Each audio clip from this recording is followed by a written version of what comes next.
Welcome to the Cyberculture Cafe series by Cyber Talks, presented by eSentire. I'm Andy La Laguna and I'm here with my friend and colleague, John Moretti. Together, we're excited to introduce you to some fascinating members of the eSentire family. In this series, you'll get to know their story, the challenges, their successes, how they got here, what motivates and drives them to deliver the best service experience in the industry. This is Cyberculture Cafe. Welcome to another episode of the Cyberculture Cafe podcast, where John and Andy will introduce you to another fascinating member of the eSentire family. Welcome, Naomi, to the podcast. Please give us a brief introduction of where you are within the company now and your current roles and responsibilities, and we'll start from there. Thank you, Andy. It's nice to be here. So, yes, I'm Naomi Robinson. So I work as a cyber risk advisor here at eSentire.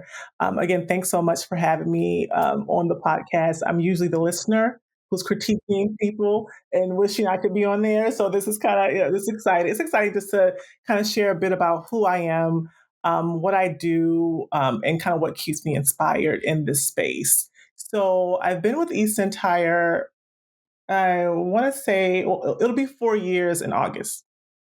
Right. So it'll be 4 years in August. I came on as a cyber risk advisor. It was myself and another colleague, Greg Madden, just the two of us. Now it's three of us. So there's Jeff Pham as well. So we're a small but mighty team. Um, so I mean, the thing I like about my role in particular, but just eSentire as a whole, is that it's very innovative, right? We're constantly iterating, constantly improving on a design, essentially, right? So we're not a team that will say, "Hey, this is working great. Let's make it better." Yes, we do that, but we also say, "This is working great, but what else can we do to provide more value?" Right? And we go after that. So we don't get comfortable. We do not stand still. And so because of that, I've been able to learn so much. I've um, I've had my head in so many pots, wore so many different hats since I've been here. It's really a pleasure to be with eSentire and obviously my great colleagues.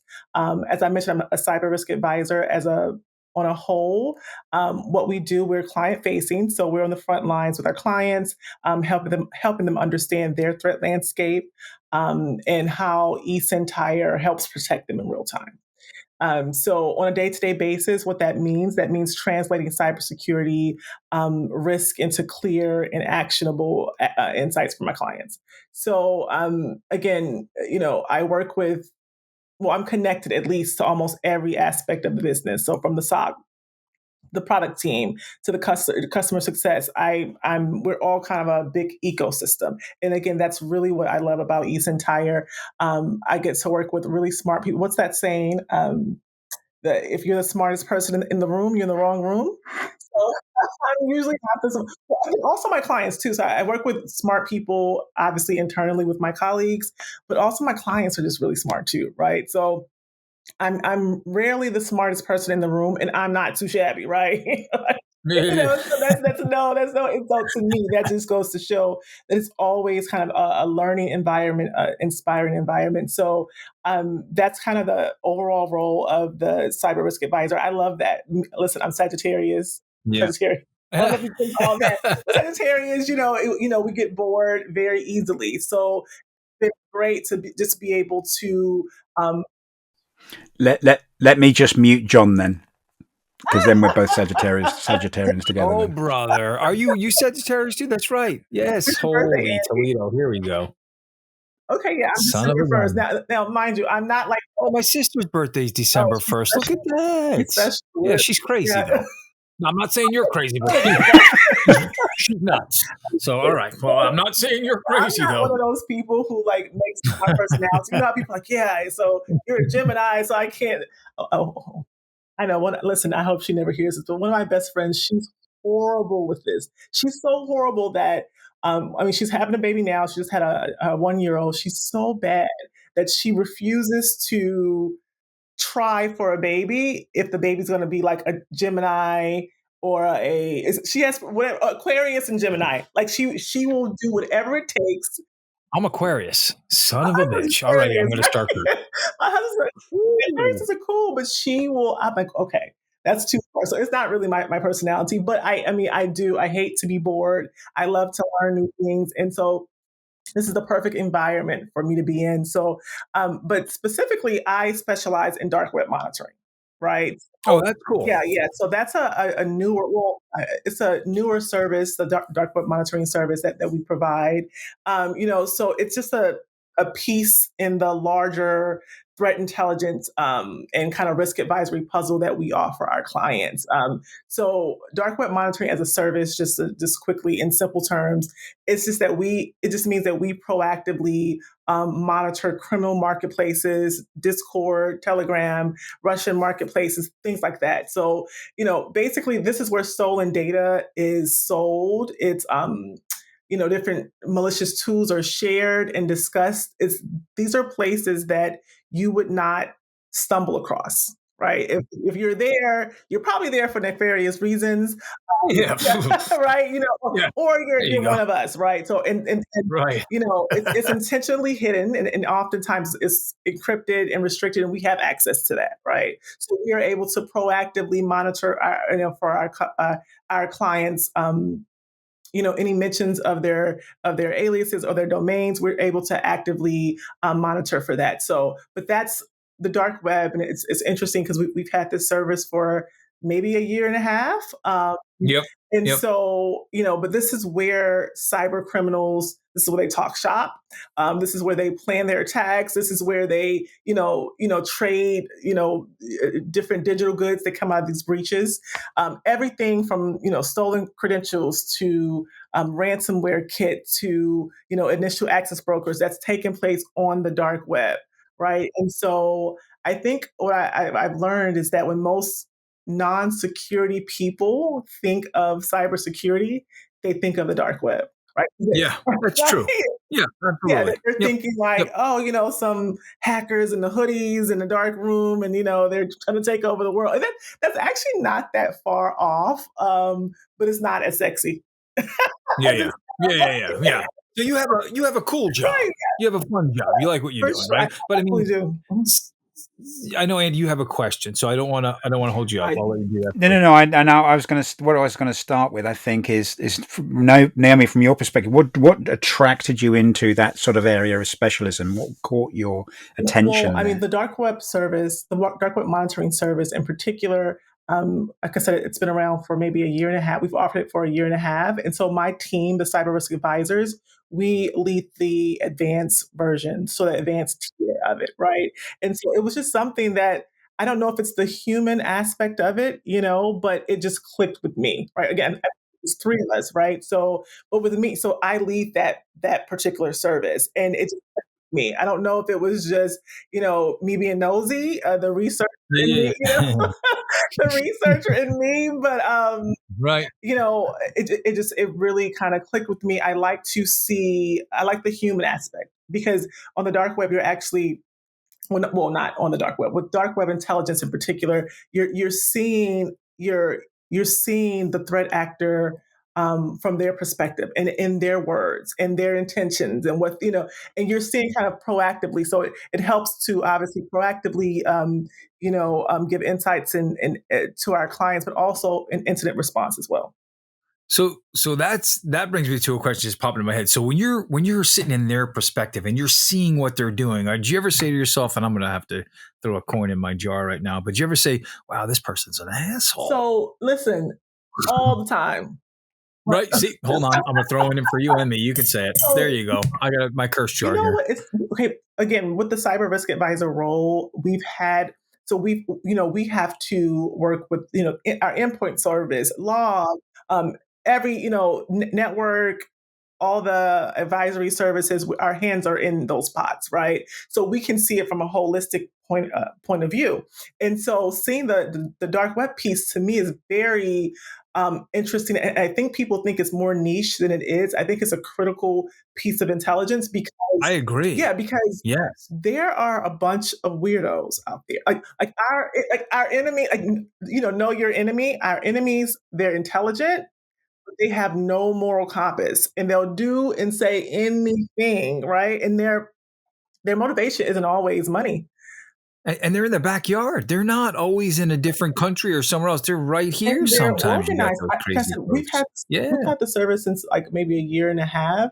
I've seen the threat actors become the criminals basically become more organized in that time, Yeah. right?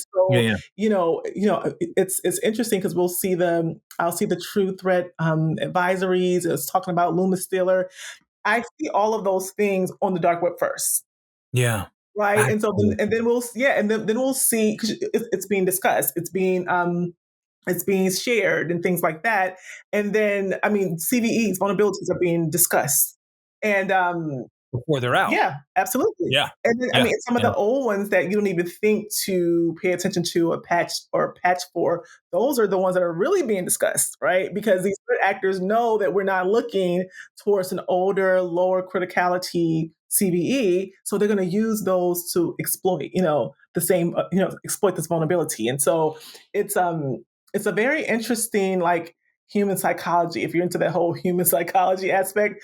But they'll do and they'll say it's actually a human toll that it takes on. Like sometimes I have to Yeah. step away. You have to step away. Sure. That's Absolutely. crazy. Because it's one thing, Yeah. to say, oh yeah, there's breaches. We all understand, the field we work in. We understand there's different breaches and there's data breaches out there, but it's something else to actually like see strangers full address, their full health records. Like I know that some man in North Dakota has high cholesterol and he has no idea that I know. Yeah, that you know that. Yeah. Right? And Let me know if you see anything about me I up there. I know, want to make sure that shit's off the web. I'm going to tell you, I don't want it up yes, there. no, for sure. So Whew. it does become. I mean, there's also. I mean, it's also lots of violent language, lots of racism, lots of hate speech, lots of. It's See that's scary when you see all those different things. I know, Andy, you have a question. I don't want you to lose your thought, but it's truly scary with all the things you must see up there. Like those are things you think, oh my god, this should be in a movie, and it's real life. It's pretty terrifying, to be honest. I can only imagine. Go ahead, Andy. I know you want to keep your thought. No, I tying into that your comment there, Naomi, of becoming apparently to you becoming more organized. We hear tales of the dark web getting organized. Companies that are doing data collection, companies that are doing data provisioning and resource provisioning, companies that are doing malware creation and malware to order or malware as a service. And what does that all what have you seen from that organizational perspective I start mean, to become so apparent? it's just the conversations. I mean, they're literally talking to each other, right? So they'll target certain industries and they'll share the tools. They'll share step by step instructions. Mhm. When you see them talking, I'm curious. Is it like a chat you're seeing, like a messenger, like iMessage or something like you see them actually talking to each other and doing Absolutely. that? So it Really? depends on the source, right? So if we get it from, Telegram or Discord, absolutely depends on the source, and then the, Russian market or Pastebin, it'll have just dumps of credentials and they'll say, hey, it's for sale for $10, So what they'll Wow! do is Get out they'll of here. show like let's say they were able to breach eSentire, our credentials. They would show maybe just our email addresses, and then they'd say, hey, if you want the full list that has the Well, you have to. Yes, you have to see it. yeah, pay for it. Wow. And so And they sell them by the line, right? So I mean that's been happening for a while now, and that's ranging from $6 a line to $60 for a full line with all the various details that would be required to set up loans mhm. and And it's not always etc. true either. Um, Sometimes they lie. no, 100%. Sometimes they lie. But the act of provisioning that I can sell it to whoever time and time again at $60 a line and keep selling it. I don't need it to be real because someone's going to take a chance that a Mhm. percentage of it And that's is. something we offer our customers too. We say, hey, if you'd like, you can actually purchase it Yep. yourself.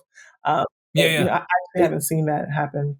I, I think it's scary too that, for example, if I was a threat actor with no experience, I can go on those places and buy those kits and then be in someone's organization tonight without any experience. That's pretty That's why I scary. say no. Like really.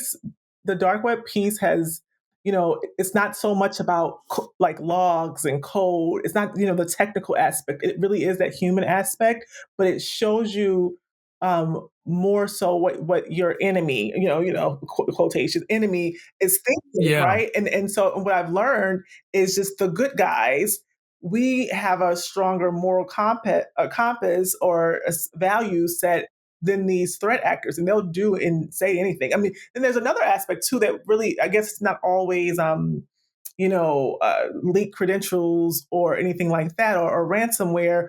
But I had a customer who, their company is like in the legal industry, and I did a search for them, and to see my client being discussed, and it was for political reasons, and it was very like anti-Semitic language, or to hear my customer's name being Mhm, being tossed around like that. Yeah. genocide. So it might be a list, right? So they'll say, hey, all of these people or all of these companies are paying paying into genocide or supporting genocide.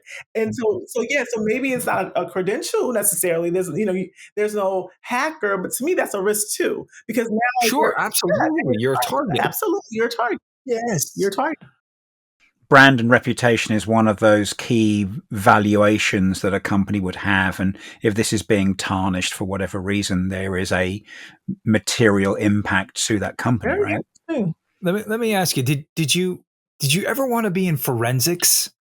Like in the police department, things like that, or was this always something with cybersecurity? Did you ever want to do something a little bit different, like around forensic and Yeah, stuff like that? so in my wildest dreams, I did. Like, I was like, oh, whenever I watched those movies with the CIA and the FBI, Yes. I'm like, I could have done that, right? My wife is the same way. She wanted to be a forensic person. Well, I mean, every day there's ID discovery on. It's on probably right now somewhere in the house. And it's scary because I wake up to it. I'm thinking, this woman's going to kill me in my sleep. And Yeah, I think she's going to get away with it. I think Heather and I are both in like our true crime Slack. Yes. Yeah, that's what I'm saying. You guys are in the same Slack channel you made for it. There's a Great. Slack Yeah, channel Slack channel for people who want to kill internally their for husbands is that. what it is. You're I'm worried, kidding. Andy. I'm worried right now. It's very enjoyable too. Yeah, I mean, Wow. you have to. It's unique for sure. So let me ask you this: Did you plan on doing this as a career? Like, what would you do before you got into this field, or did you just always want to do this? No, I did not take a traditional path. My path is very interesting because I have my MBA. I worked in sports for years. I owned MBA in business administration. Yeah, okay, just yeah. general business administration. And I was a business owner. I owned a educational staffing agency, and then prior to getting married and moving to France, I worked in pharmaceutical sales. So Wait, that's hold I on. was all over the place. Time out. Are Oh, you in yeah. France right now? No, I wish, but if you guys can put in a word for me, I would love to move back. So, Oh, you lived in France. okay, so I actually took time like out of the workforce, right, to start a family. I moved to France, got married, Whereabouts? yeah, Whereabouts? in Nice. Oh, Yes, my lovely. husband's from Paris, and he lived in Nice, and so I met him. But Nice is Oh my Nice. gosh. So where are you right now? Are you back in the? Are you in the States right now? You are. You don't want to be here. I can tell. All right. What state are you in by any I chance? am in Texas. You're in Tech. Okay. Yes, I exactly. have Oh, nothing wow. against Texas. Now that's a comparison. It's I a don't different want to world mess down with there. Texas. I don't want to mess with Texas, but Right. Nice is nice. every time that we got the approval to work overseas, I would be back in France in a heartbeat for sure. It was wonderful. But so I moved there, got married, had children there, and so I was literally and kind of figuratively out of the workforce. Right, I wasn't. Yeah. The Right. whole value system had changed, and so once I eventually came back to the US and came back into the workforce, I knew I wanted to do something different. But I knew whatever I wanted to do, whatever I did, it had to be impactful and it had to be challenging, right? And Sure. so, yeah, and because if not, it just wouldn't have been worth it for me. I would say, I just would have just skipped it altogether. And so once I discovered cyber, of course, I knew about it before. once I discovered it, it just all clicked. Like this is for me, right? Here's a field where I could protect people, kind of work with cutting edge technology, and just never stop learning because that's really important to me. Again, that boredom, that Sagittarius, and so it's very interesting. And I'll tell you this about cybersecurity: it's very fulfilling. Mm-hmm. Right? Mm-hmm. It's a fulfilling job, and people always think it's so cool when I tell them that. What I do. What? Sorry, I need this. You've pressed a button for me. So, I get the continually being bored, and running out of steam, potentially running out of steam on it as well. But you say it's fulfilling. What do you take from it? What values does that present you with doing the job? I mean, because you guys, CRAs, you guys are flat out, and you have to have your finger in so many different pies. You have to be on top of all of that, challenge both operationally and technically in their infrastructure.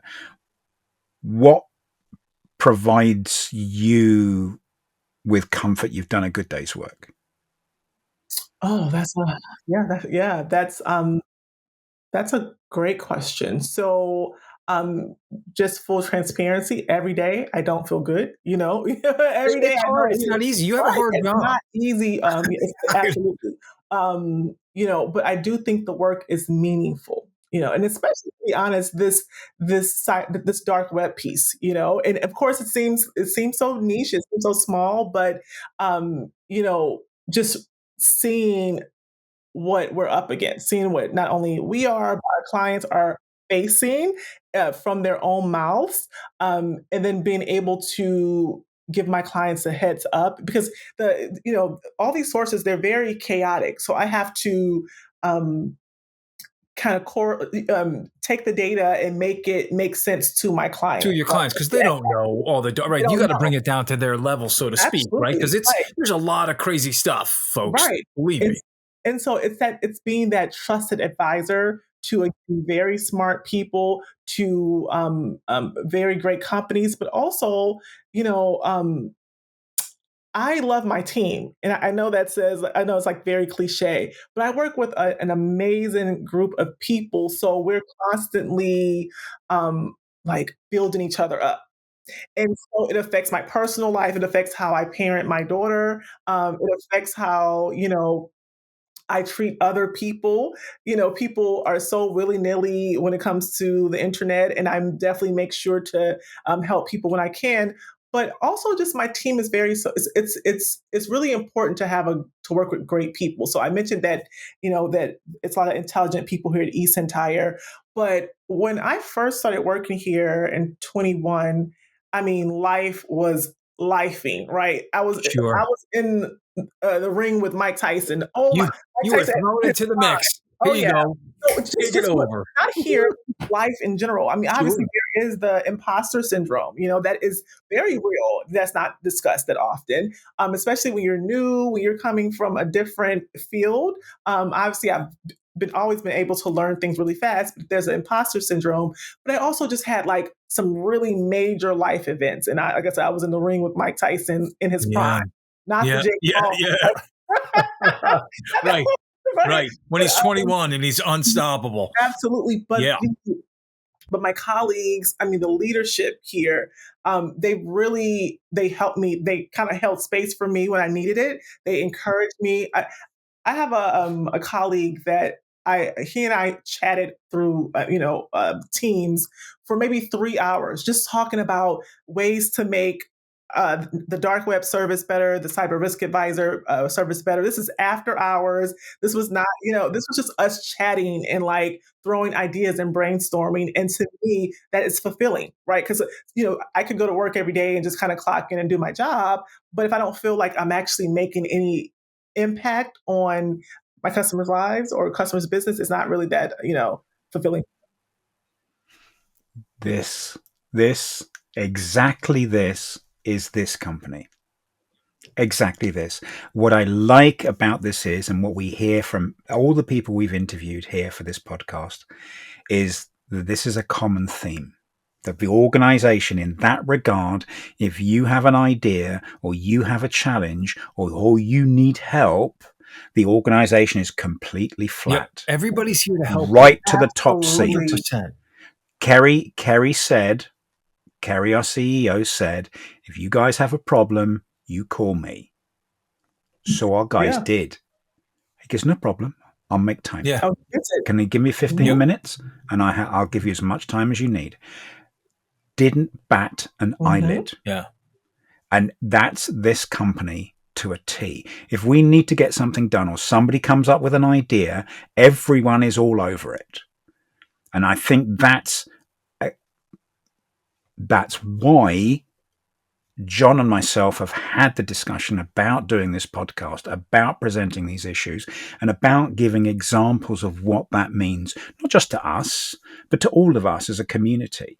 And I think it's one of the reasons we stay. We all spend a lot of time doing this job in the various aspects and areas that we focus on. But we do that because we're supported and because we provide support to our peers and colleagues. And I think, to me, that's always been what's special about this. One of the things we hear very commonly through these conversational pieces is that people have found where they belong. Yeah. Yeah. Here. I agree. It's true. And I think that, if only for our own benefit, that's something to be championed.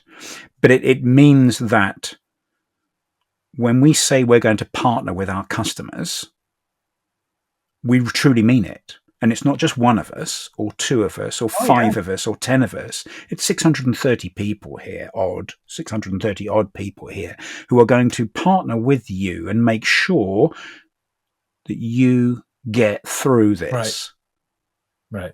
And that's important. And I think that, to me, that's it. That you've hit it right on the head there. And another example, a perfect example of why we think this is special. Right. Yep. 100%. And sorry, I don't want to get on that soapbox, but I can't help it. To me, this is the most important part of the puzzle. It's the people. 100%. Just always has been, always will be. You can lean on anybody, and they're there for you, no matter what. And honestly, we talk about this all the time, Naomi. He's like, I feel like I'm learning new stuff every day. I feel like I don't know anything sometimes. Oh, yeah. I'm learning new stuff every day. I'm reading as much as I can so I can be prepared for it.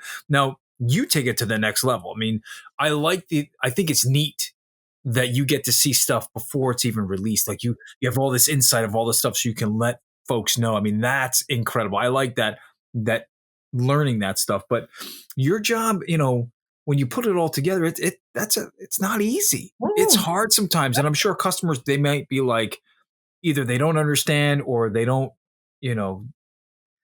maybe they have a problem, and they're, sometimes you guys are the ones that take the brunt of everything. I know the customer success managers and you guys, what you guys do, that's tough roles. Those are tough roles. Absolutely. To deal with. It's and that's why I mentioned the work that we do as a organization. That's what keeps me motivated. That's kind of what why I still do this. And my clients too. But you're right. There are definitely some days that I'm like, oh, I need some whiskey, and I don't even drink. I don't drink whiskey. But I mean, there's definitely some days. But I think from leadership on down, and that's so important. Like I was speaking with Tia, just as an example, I was speaking with Tia last week in my one-on-one with her, and again, we were talking about the dark web service, and I was, how it can be better, how it can be, just trying to. It's still a fairly new service, and what she said was so typical of eSentire and Tia, but it was so important into this conversation. She just told me, she said, hey, I want you to think of your wildest dreams with this service and how it fits in with the rest of with the MDR and rest. There's the sky is the limit. We'll bring you, we'll bring you down if we can't do it. We'll tweak, we'll do all that, but just think as big as you want, and then let me know. Yep. And so you're like, oh, you're rubbing your hands and okay. Listen, okay I think, and we're kind of hearing this now, and it's true. It's MDR today is honestly like, I hate saying it, but it's true. It's like a checkbox. All the other things in the front, the dark web monitoring, what you guys do, the consulting services we have, managed vulnerability scanning, all those different things, those proactive approaches, those are important.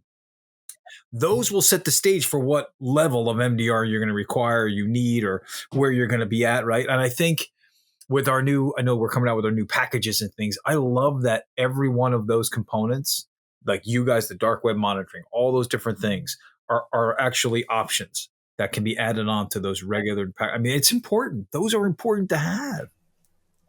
I'm gonna go further than that, John, because I truly believe that those anticipate components are functionally part of how MDR is actually going Correct. to work. So one doesn't necessarily feed the other, because I do have to tick. I'm not going to say tick those boxes, because I don't want people to just tick boxes. Right. You have to build the practice around the outputs and be capable of handling the worst case scenarios. You do have to do your fire drills. You do have to prepare for that. But you have to have the practice, which is what all of these regulations are looking to help you deliver. And Naomi and the CRA team and the continuous threat exposure management component pieces of that anticipate pillar are equally as important as the MDR. 100%. I mean, you said it right there. It will tell you what you need for MDR, right? To be proactive, that's the key, right? MDR will always be a reactive service. You're taking action on live threats. That's what that does. Right? It's not a silver bullet for everything, right? That's why we have an IR services and all those other components that are important. But to be proactive, and I love that it's going to actually, and I know we've been talking about this, right? It is that proactive service is going to take MDR to the next level, that we're going to bring it to the next level, because it is going to help make that power between being proactive and being reactive from the CTEM stuff and the MDR, putting those together. That's a powerful force. And I think what you guys are doing is truly, it's an important part of what we are doing today as an organization. Your whole teams and all those different components in those services, because it's all part of what you guys are doing, not just dark web. Everything is in there. So I'm going to throw in a little bit of a curveball here. That's it. Throw it in. So do we have to blame Tia for you being here as well, Naomi? Blame her? I mean, thank her, yes. Yeah. No, because it's her fault the two of us are here as well. Yeah, absolutely. Yeah, for sure. We have interviewed Tia on this podcast as well, and she's doing her spectacular podcasts that she's already doing. But we had her on here for a more down to earth, more genuine about herself. And she was the reason both of us are here. I interview with her. I didn't need to speak to anyone else. Me too. This is where 100%. I need to be because of her. Yep. My first interview with eSentire was her. I spent an hour on the phone with her, and I was like, "Wow, what an amazing place! God, I hope I get this job. Holy cow, I want to be part of this team." That. Yeah. So it was. She's like the poster child of eSentire. That innovative way of thinking, you know. Yep. Yeah, unique individual for sure. We are truly blessed to have her on our work at eSentire and have her on our team, because she does a lot of great stuff here, and it's a lot. It's amazing. I mean, I was very fortunate as an SA when I started. Tia was my team lead, and I worked with her in New York, and we were there together. And I've seen her go from there all the way where she is now, and it's been amazing. She's always been there, and I got to tell you, still today, if I text her or email her or Slack her, she will say, "What do you need? Absolutely. Let's jump on a 15, 20-minute call." Like, she'll never say, "I'm way too busy." She will find the time no matter what. Even on the weekend, one time I texted a while back, and she was like, "Yep, let's touch base." Awesome. And she's just there for us. And that's what you're saying with the whole team. I think everybody at eSentire truly is like that. And that's important. That's amazing. Is this unique? We can't be the only place that behaves like that. I mean, in my experience, it's unique. Yeah, I mean, in my experience, it is. I mean, just being honest. In my experience, well, especially to the level, right? Because I said I've been here for almost 4 years. I've been through a lot. The team has changed, but what stayed constant was just the support and the people willing to step up, when you need them. Listen, Heather, your wife, Heather, she has been like a lifeline for me too since the very beginning. She works in customer success, but she kind of brings me down to earth and kind of, She puts brings my me down to earth too, to be honest with you. I'm not going to lie. She brings me down and says, man, because there'll be times we'll be sitting on, watching TV or something. And she'll look at me and go, you're an idiot sometimes, but I love you. She brings me down because I get a little too big for my bridges. That's for sure. But yeah, she's great. It's a hard job. It's not easy. What you guys do truly is. Andy and I have a fun job. I love what we do because we get to tell all of the stories of you guys, of what our true team does, our SOC does, our customer success managers. What you guys do truly makes a big difference, and why we can tell those stories and why we're in business today. Right? Yeah. It's the people what make all that stuff work, right? I mean, and I do think it's unique, Andy. I mean, I've been in a lot of organizations. You have a lot of great friends and people you meet along the way, but a true family of folks that really do care about each other, it's unique here. And that's what I truly love. I love what we do. I love working here. I love the people that we work with, it's a lot of fun. And listen, if you're not having fun, you're doing something wrong. So you got to do something else then, right? So, I think that's important. So I'm still shocked, to be honest with you, about you lived in France. Now, did you come back here just to work, or did you? I mean, how did you get back here? I don't understand that. The plan wasn't even for me to stay here long. I came here to start the whole immigration process with my husband from France. I see. And I had a small baby, and I had family members that were sick. And so I came back, and it just then COVID happened. Oh, right. And then you were stuck here. Then you couldn't go back. Right. And then I bought a house and all those type of things. So, that wasn't the plan. The plan was I did want to go back into work eventually. Like, security was always like something that I was interested in. But honestly, I wouldn't have been here. And when I say here, I'm referring to like Texas. The States. Texas. Oh, Texas. Don't think about Texas. We have a lot of folks from Texas here. I told you, don't mess. Texas is the whole world. I love Texas. Great place. Yeah, but hang on. Côte d'Azur. Let's be straight here. Texas is lovely, but Côte d'Azur is it's a little different and a little special. Andy, I've seen the Texas Chainsaw Massacre, and I wouldn't want to live in Texas, but it's a nice place to visit. A lot of great folks there. We have a lot of great partners there. Yeah. Oh yeah. Let me tell you, it's hot. I went to Houston. It was as hot as Florida. I'm like, what? This is disgusting. I feel like there's an alligator that can come out and eat me. What is this? This is terrible. We have an alligator in our pond over here in my neighborhood. You see, there shouldn't be alligators in Texas. I went all the way to Texas to go to a gym. Oh. See, that's not There's normal. There's a gym in Dallas called Destination, which is probably one of the best gyms on the planet. Okay, what's this gym? Say again? Which gym? What's the name of it? It's called Destination. Okay. It's in Dallas. They've moved to a new. I went when they were in the old property. They've moved to a new property and expanded even more. It's the home of a Swedish clothing company called Gasp, and they built a facility to bring that sort of the Texan bodybuilding community together. Wait a minute. Lovely place. Lovely. I'm mental. Are you saying that you flew from England to Texas just to go to the gym? Well, it wasn't just to go to the gym. It was a sales kickoff with the company I was working for. But I'm there. I'm going around the corner. There's a gym there to go to. Why not? That being said, I mean, again, as I've mentioned before, there's a spectacular place near Waterloo. Right. Yeah. So you go south of Waterloo for about 45 minutes. There's a place called Burlington, and there's a place there, Prime Muscle and Fitness, which is probably one of the biggest gyms on the planet. I think it's about 35,000 square feet or something. So you want to go back to France? So Andy might kill me, but John, you won't.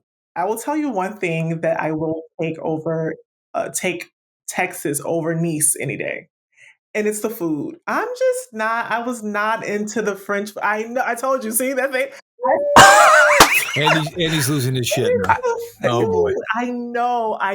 I was just not that into French. Naomi, seriously. I like the breads. Yeah, that's all good. But let me tell you, half of Europe are wringing their hands and crying into their bread. Stand up to the barbecue in Texas. Let's be honest. The barbecue in Texas is kick ass. Max, we have so many. That's the thing. I feel like in Nice we didn't have as much variety. Well, I have a little story for you. We used to work on and off with IBM, and in Montpellier, just down the road from Nice, they have one of their demo data centers with one of their mini model data centers that you can go and proof of concept on what was the lead up to quantum computing. I think it's still there. It's in they built a data center around a converted church, and this data center sits in the middle of the church in Montpellier. But seafood, Montpellier, anywhere on the planet, seafood anywhere on the planet, don't care. Fresh. Montpellier, different. Yeah. You know what? It's so funny. I have a quick funny story about that. So I was pregnant in Nice, and so I loved my doctor. He tried his best to speak English. He spoke pretty good English. Do you speak French? No, I don't. Not the way you don't even speak French. No, because in my home we spoke English. So my husband learned how to speak English from me, but I didn't really learn it. I mean, I understand it. I could definitely get by. I had a baby and everything there, but my doctor, he was so kind. He was so kind. But as I got later in my pregnancy, I told him. He asked me. He said, "Oh, how are you feeling?" And I said, "Oh, I'm fine. I'm just having like cravings from some of my food back home." And he's, "What? You crave American food?" Oh, brother. I was a little offended. He was like, it's just so bland. And I was like, wait a minute. Listen, Listen, Doc. My mama can cook, okay? Wow. He was like, he caught himself too, like, oh, wait a minute, that was kind of rude. But he was genuinely shocked that because in his mind, I miss McDonald's and tacos. Yeah. Right? Yeah. But they have McDonald's over there, don't they? Right. But there you go. It's kind of better though. Lob Big Mac, whatever. Go eat it and you're good. Yeah. So McDonald's in France is better than here. Oh, I'm sure. I was in Japan and the McDonald's was actually different there, and the food was good. Very, McDonald's, but it's different. So you lived in France. You didn't speak French. You didn't like the food. Well, I didn't like typical French food, but we had all other types of food. McDonald's food, though, was good there. So I don't really eat. I don't really eat McDonald's, but it's all right. I definitely missed I missed certain foods from home, especially when I was pregnant. Can't get good pizza there. I'll tell you that. My husband thinks we have horrible pizza here. What? Never been to New York. He has been to New York, but he hasn't had New York pizza. Oh. But some of the best pizza I ever had was when I lived in LA. I've been all over. I told you that's the second. LA pizza? No, there was just one spot in Studio City. I forget the name, but it's in Studio City. That's all I know. But it was delicious. Have you ever had New York pizza? Yeah, I used to live in New York. Right, so you lived all over the place. So you were in California and New York, and now how the hell did you end up in Texas? For the love of Pete, I don't understand. I know. So I'm originally from New Orleans. I was raised in Atlanta. But then after college, I just went everywhere, right? But I spent most of my adult life in the New York, Philadelphia area. Right. Okay. I moved to LA. I was working in television in LA behind the scenes. And Texas happened when I moved back here. I didn't know where to go. It was really for the cheap housing. The housing is not cheap. All right, wait, hold on. I'm getting a headache. Hold on a minute. So you were in television? Like behind the scenes, like a director kind of thing behind like doing that kind of stuff? Yeah. Listen. Why I ended up here doing security? I don't get it. This was years ago. I've lived many lives. Wow. Fascinating. See, they're starting to cover all those different layers. Yeah. There's all this interest coming out. I'm just playing, but no, this was years ago. That's incredible. Did you ever meet a lot of famous people? I did. Okay, so fill us in. All types of stories. Oh boy! So you can tell us who was a nitwit and who was really nice. So go ahead, give us a couple. Well, pick the really nice. Just pick the really nice. Okay. That's got to be a short list. Yeah. Well, Serena Williams was nice. Yeah. Okay. Cool. Nice. Jamie Foxx was interesting. Right. Okay. Yeah. Interesting. Nice, but he's been in other ways. Yeah. Who was the most? All right. So I got two questions now. So who was the most? Do we need the jar, John? Yet. I won't. I will try this without cursing. So, who were you most excited to meet?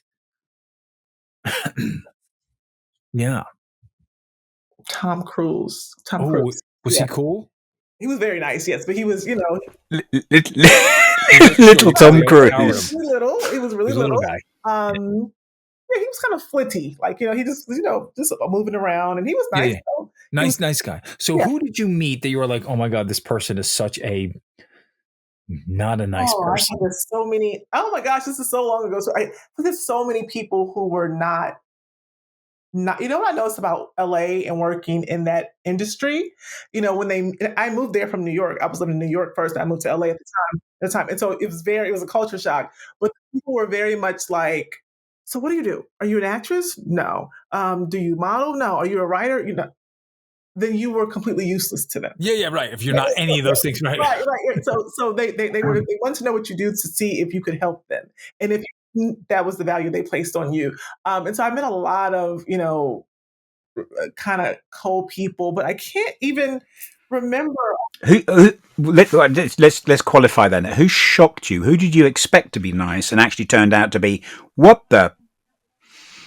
Who left you with that feeling? Who stood out? Gosh, I cannot remember. I think there was so many people, but I just can't. Who's a good one that you all would like? Like, all right, here you go. Here, let me put it this way: if you were on an island with this individual, yes, and you had to survive, you would be like, I'm going to kill that person and eat them, and I'm going to live. So, who would that person be? Bill Maher. Oh, Bill Maher. No kidding. There you go. All right. Okay. Yeah, I hope this never gets to him. But he's not only is he rude, but he's like super like cocky and like a. There's no excuse for that. I'm sorry. There's just no excuse for that. He doesn't understand like personal space. He's used to getting everything he wants. That's like you being a CRA. A spoiled knowing brat. all that information, then talk to your customer and go, what are you, an idiot? You don't understand what I'm saying? That's like that, right? You can't do that. Why would you be rude to somebody, right? So, people who have that are celebrities and stuff, they should be I would think they would be so grateful to be in the position that they're in and not be like, hey, listen, my blank doesn't stink, right? Because I'm who I am. That means nothing. In real life, you're just a normal person. Absolutely. And I think that was the thing too. I don't know if it just where I was in my life or maybe coming from New York, I was like, listen, you're not that special. I was someone who was really nice that I feel now for some reason she's getting a really bad rep. She's having a hard time. But she was very nice every time I worked with her. And it was Beyonce. She was actually really kind. She looks like a nice individual. I mean, she's so famous that maybe people are afraid now, and she maybe get that bad rap. But I think a lot of folks, maybe but she was. You don't know the real people, right? Yeah. You don't really know. Gosh, I think that line of work is harder than this line of work. You're always in the limelight. You're always in someone's eye. You can do something small and forget about it. It's on the newspapers. Your whole career is like. Could be ruined. The worst ones, John, are not those. The ones like, again, the Tom Cruise. You see, everyone I named that were really nice, they were big celebrities, right? But it was the ones who were kind of struggling, or maybe they fell off, or those were the recognizable. Those are the ones who I felt like were the worst. Really? They were super insecure. Oh my gosh, they were insecure. They wanted you to react to them or a certain way, and if you didn't, it was like, "Hey, do you know who I am?" And I'm like, yeah, I know who you are. No, I don't know who you are. Yeah. So wait, so what did you do real quick before we go back? I know we're rocking and rolling here, but what did you do for the TV? Like, what did you do? Was it television or was it? Yeah, so I did like production work behind the scenes because my undergraduate degree was in mass media art. So that's awesome. So and then I also did event planning and things like that. Yeah, for big publicists out there. So I've heard stories of where actors they go to the green room, right, and they have to have certain color M&Ms, or they have to have certain food, or they have to have certain temperature in the room, and is that all true? I worked at Tyler Perry Studios when it first opened, and he had some type of big event like when it first opened, and so he had all of these like celebrities that came out, and I think Mary J. Blige, the singer, I think she was a performer. And so I had to work her rider. That's what they call it. And I mean, the things that she wanted. I mean, and they weren't even that bad, but it was just. It's like, oh my God, seriously? You're a singer. Left, and I think she may have drank like one drop of the little expensive cranberry juice that she wanted, and she didn't touch anything else. See, isn't that crazy? We had I've to heard of that. But she is a good singer, though. She's got a very Yeah, nice I voice. mean, that's great that they're singers, but listen, honestly, you're not saving the world. You're a singer, right? And actors are entertaining us, but they're not saving the world like they do in the movies. Let's be honest. See, now I gotta stop. Let me just take a minute because I'm gonna curse. It's running through my head, and I don't want to say it. So let me just stop right there. Yeah. See, Gabe, I did not curse, Gabe. I'll say something. Can I say this? This is really bad. I'm just gonna say it. I'm just gonna say this is gonna be a teaser, and I hope this never. Anyone from LA knows, Hollywood knows this is true. While people are talking about the Diddy parties, oh God, there's this one actor singer who I think is really hypocritical because I see him making jokes about Diddy, but his parties were legendary, and that's Jamie Foxx. Oh, I can bet. I bet. Legendary to the point. Folks, you heard that here first. Those stories are floating around. Yeah, to the point where it's like, you do not, oh no, thank you.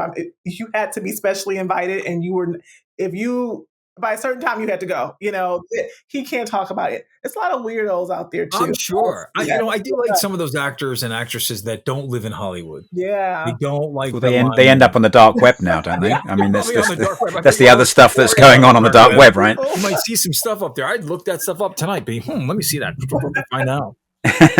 Wow. So let me ask you this: if you had a time machine. Right now, because your life here seems quite unique. All these different things. I don't even know where to go. Yeah. If you had a time machine, typical Sagittarian. Yeah. Wow, you're not kidding. Yeah. And I live with two Geminis too, by the way. That shit ain't no joke right there. Yeah. And my wife is a Scorpion. Oh wow. Okay. A Scorpio. That explains a bit. That's why she likes the ID Discovery. I'm telling you, I'm afraid they don't ever show up for our podcast, and you know what happened. She will know how to reach out.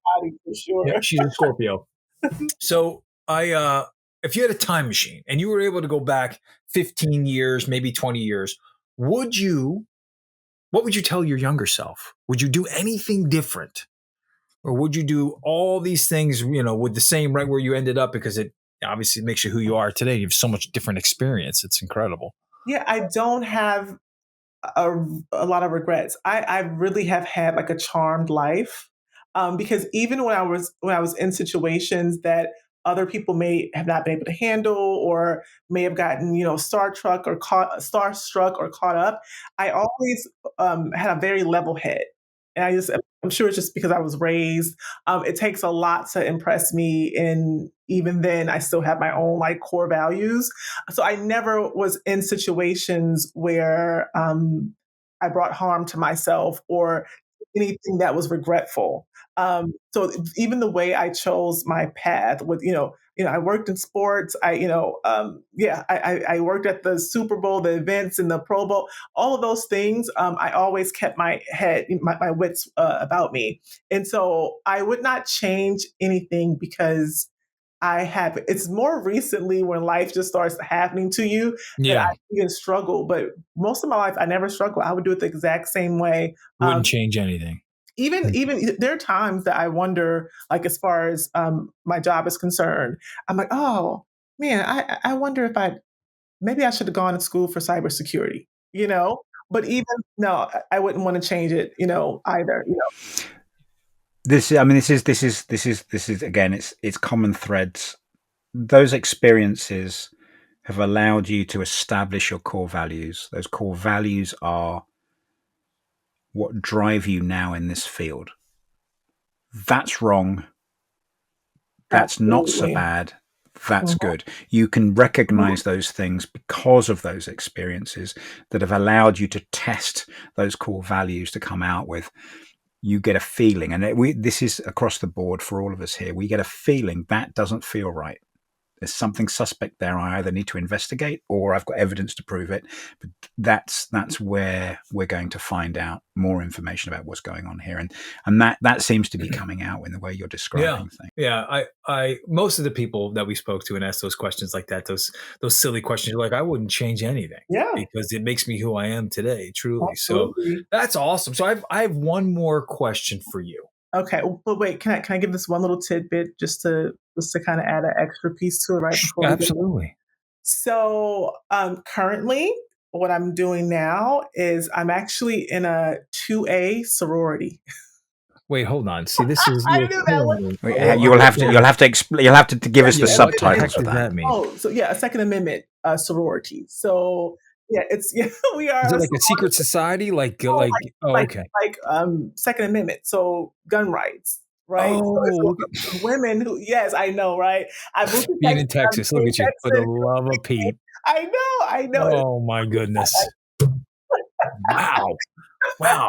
I know. And I'm not a gun lover, but I do understand the need, for protection and defense. Because you live in Texas, there's Especially for crazy women. people there. Absolutely. So now, yes, I recently joined a sorority. Look at you. Good for you. That's awesome. It's kind of all over the place. I'm sorry, but what was your last question?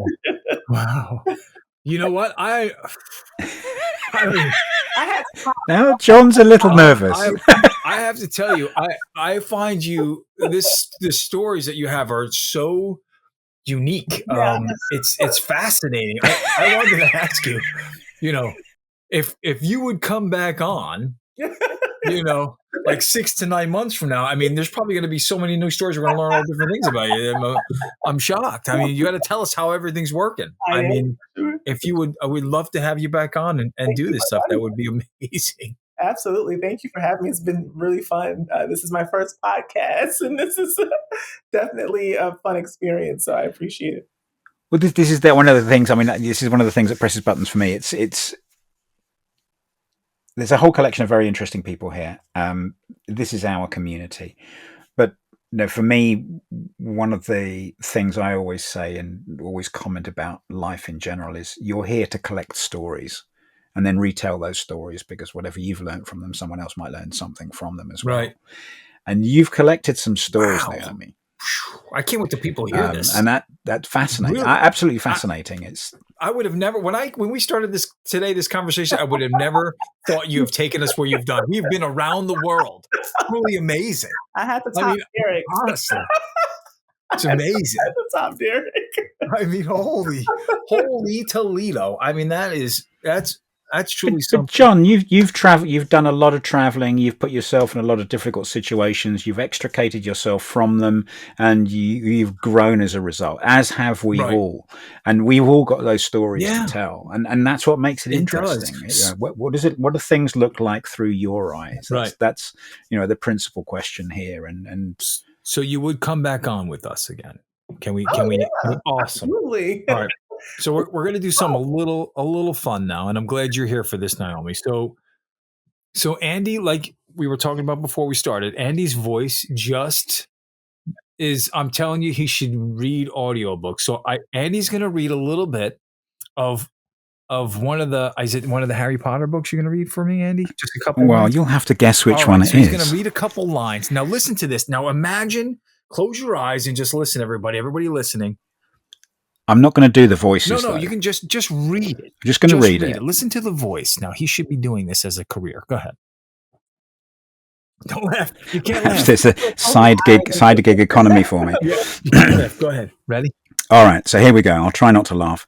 Something about the smile lurking on Malfoy's face during the next week made Harry, Ron, and Hermione very nervous. They spent most of their free time in Hagrid's darkened hut, trying to reason with him. Just let him go, Harry urged. Set him free. I can't, said Hagrid. He's too little. He'd die. They looked at the dragon. It had grown 3 times in length in just a week. Smoke kept furling out of his nostrils. Hagrid hadn't been doing his gamekeeping duties because the dragon was keeping him so busy. There were empty brandy bottles and chicken feathers all over the floor. I'm telling you, I got tears in my eyes. This is what I'm talking about. You should record it. Wasn't that amazing? Yeah. Now, don't you want him to read that to your kids at night to go to sleep? I was going to say, my daughter listens to a Yoto. It's like an audio book like that, and the person sounds like you. I'm telling you, you are missing the boat, Andy. And and let me fill you in on that. So absolutely, to me, it's one of the things I took the most enjoyment from when the kids were small, is reading to them. I love reading. There's books on everything here. For every Everything. Oh, here we go. I was going to bring something out now. Why? It's probably something about TV. I was going to bring. Here's one for you. It's not quite Nice, but it's another interesting one. This is a great one. River Cafe Cookbook Green. Okay. So, French trained chef, Michelin starred chef. But anyway, Rachel. But reading to the kids. Do you cook? I'm sorry, Andy. Do you cook? Does he cook? Yeah. Oh boy. He's doing. I don't know how he Italian. Doing this. This guy should be a famous cook. Now we're getting serious now. So this is the definitive book for Italian cooking. The Silver Spoon, now in English. And then for the kids, if they want to practice. Oh, the Silver Spoon. Silver Spoon for children. Why not? So, book for every. But reading to them both in English and in Spanish. We had a couple of books that we read on a regular basis, and the kids seemed to enjoy it. But I think I got more enjoyment out of it than they did. That's Italian fascinating. I can tell the way you read. Mm-hmm. I love. And I'll read books on anything, and I do. What does that go? Where does that go? I mean, when I grew up, we didn't have Google, we didn't have search engines. The only way you could do it was go to the library, and the best thing I could ever do was waste time in the library. What does that do? Why are people picking up books in that section? What is that all about? You had to, to me, this is about doing the work. You have to do the work. And, I can go and use an LLM, and I can go and get a summary of what something says, or I can get a summary from some of the studies that are done on a particular element or whatever it is, or process. But I've got to read all of it and come to my own conclusions. What bits jump out to me? What bits can I relate to what I may have read before? What areas do I want to explore further to try and understand that? And that's always been the case for me. And as you say, Naomi, as a Sagittarian, and maybe that's a trait then of being a Sagittarian, is you get bored quickly, but you'll go down a path. Actually, there's a very interesting blog post that talks about this figuratively. I'll find the link and I'll ping it to everybody. But if you search on petapixel.com, petapixel.com, for the Helsinki bus station, it talks about this process of wandering down a path to see what will happen. It's framed around photographers trying to catch an image and build something creatively. And it uses the metaphor of the Helsinki bus system. You come out of the central station, and the bus station is outside there, and the buses go off on different paths, but they'll follow the same route for a particular length of time, and then they'll branch off to go down somewhere else. It's a lovely, lovely article, blog post, written about sort of the creative challenges. Some people get stuck down a path, some people come back to the station and then flow down another branch after following that common thread. Very, very interesting, but it's an article I come back to again and again. A lot of what we do has to be creative. Naomi, you've talked about this. You're drawing all this information together to assess and summarize and translate into more simplistic language so that the audience can understand. But you're having to have a degree of creativity in doing that. And that is one of the things that I find morbidly fascinating, is how the discipline that people have to impose to remain being creative. And that's part of the challenge, is, that it's not creative, is just being repetitive and being disciplined in that repetitiveness. I keep doing something, I will get better at it. If I spend 10,000 quality hours doing something, I could be deemed an expert at it, whatever that is. But But you have to do that quality repetition. You have to have the discipline to keep trying to do it better. The Japanese have made an industry over the last century of trying to do something better, to the point that they become morbidly obsessive about it. And I like the fact that you can try it and go down a different path, just like Robert Plant. Hey, always time to change the road you're on. That's a great lyric. That's the truth. You can always change and do something different. Like for you, your life is every place you've been all over the world. It's amazing, your stories. So yeah, I'm with you. You can. I'm gonna have to check that out, Andy. That's kind of interesting. Yeah, thank you. I'll ping your link internally, but if the audience are curious, it's search for the Helsinki bus station. Is there some reason why it's Helsinki? Is this like something unique about Helsinki or something? No, not at all. It was by a Scandinavian photographer who sort of stood back and looked at his career and growth path, and his challenge with creativity. And we've talked about this before, John. Susan Sontag on photography, about Annie Leibovitz's challenge with being creative, written by Susan Sontag was Annie's partner for a length of time, and wrote that book observing Annie trying to be more creative, and she struggled with that creativity throughout her photographic career. She's probably one of the best photographers on the planet. She didn't think so. Stuff that she's done for Louis Vuitton, etc.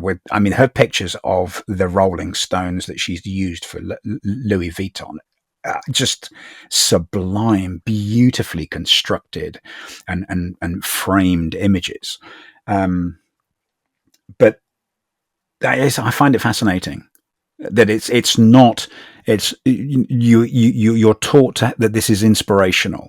It's got as if it's come from somewhere else, and it's not. It's discipline, and to me that boils down to you just have to do the work. We talk about it all the time. We talk about it here all the time. I talk about it to my kids all the time. You just have to do the work. You have to build the discipline. Yeah. And if you do, because that's where it comes from. It comes out of that. Yeah, I agree. I truly agree.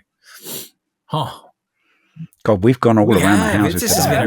This has been an amazing conversation. So you do agree you'll be on with us again, and we would love to have you on. Thank you for doing that. I have to say, it truly has been an amazing conversation. It's been an honor having you on. Thank you so much for joining us and taking the time out of your day, because I know you're probably swamped and have 50 billion things you have to answer and do. So thank you for taking the time with us. It's been amazing stories. Thank you for that, Naomi. We really do appreciate it. Thank you. Awesome. Well, folks, this has been another episode of the Cyber Culture Cafe series, part of the Cyber Talks podcast, presented by eSentire, the authority in managed detection and response. To learn how eSentire's Next Level MDR service can help you strengthen your security program and build cyber resilience, please visit eSentire.com. Naomi, to echo John, it's been an absolute pleasure to have you on. Thank you for taking the time.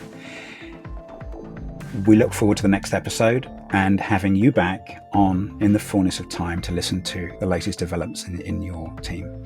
Thank you. Look forward to it. Awesome.